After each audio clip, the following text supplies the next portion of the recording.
Hi everybody, it's Mrs. Murphy from the Upton Town Library, and I'm dropping by to show you this video on how to make these cute little Earth Day daisy crafts. So for today's craft, you're going to need a few things. You are going to need 4 muffin liners. Now these are just plain white muffin liners. If you don't have plain muffin liners, you could use any color you like. If you want to make them larger, you could use coffee filters. Or if you don't have muffin liners, you can just use white paper and create them yourselves. You'll need a light blue piece of construction paper. I'm going to hold it this way. You could also hold it horizontally, depending on how many flowers you want to make. Today I'm going to show you how to make 2, and we're going to make them vertically on this paper so it looks like the sky.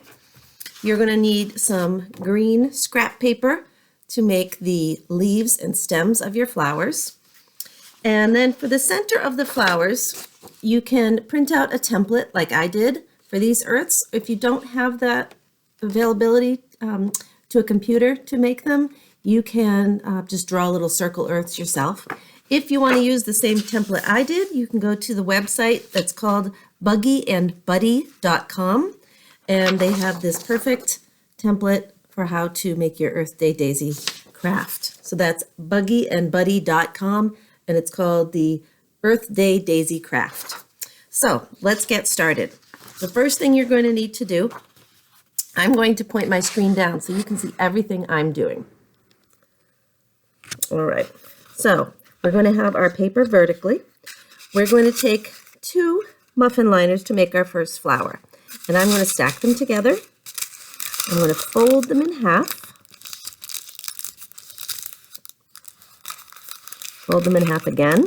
So we're just making almost like a little triangle with a curve. Fold them again. Now you could stop there if you like. I'm going to fold it one more time, which will make it a little harder to cut, but that's okay.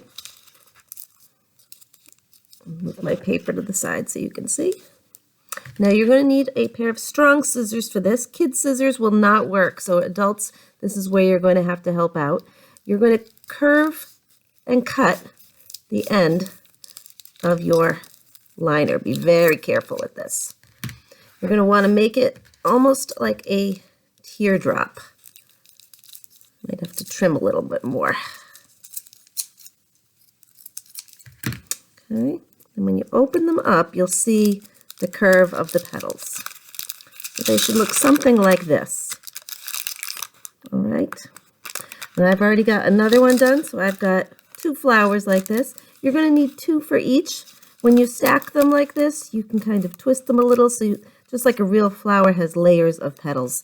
That's the look you're going for. So the next thing we're going to do is put those to one side, and we're going to get our earths ready. So you're going to need 2 earths. I already did the coloring ahead of time. You're going to want to make sure you do green for the land and blue for the water. I did this one already, so we'll just cut the second one out.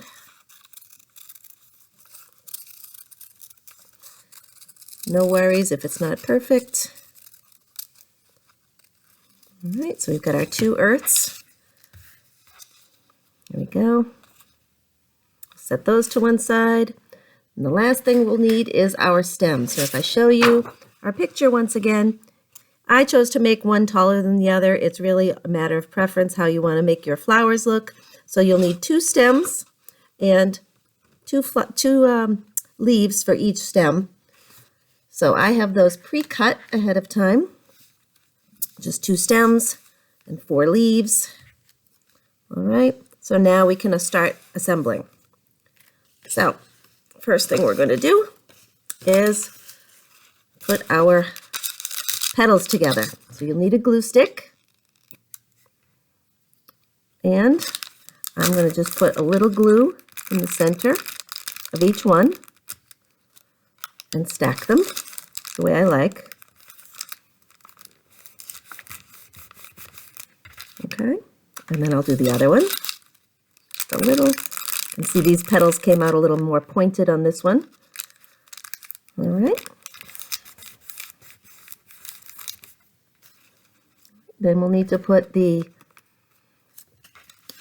petals onto our paper. So we'll just put a little glue on the center. So It's almost like they're popping off the page. Put one on the top.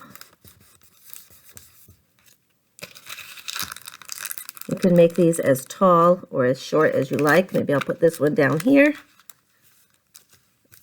And then we'll put our earths in the center. So we'll glue those. Now, if you can tell, this is the way the earth should go. This is North America, actually. That's South America. So, or you could glue it so your globe is turning. It's up to you.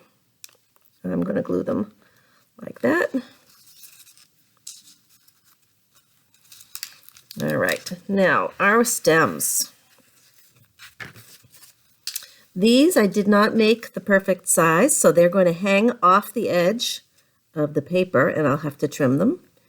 If you want to measure them ahead of time so they're just the right length, that's fine. But this is just as easy, so you're going to tuck your stem up underneath the petals, and we'll end up taking our scissors and snipping that end off. Another stem.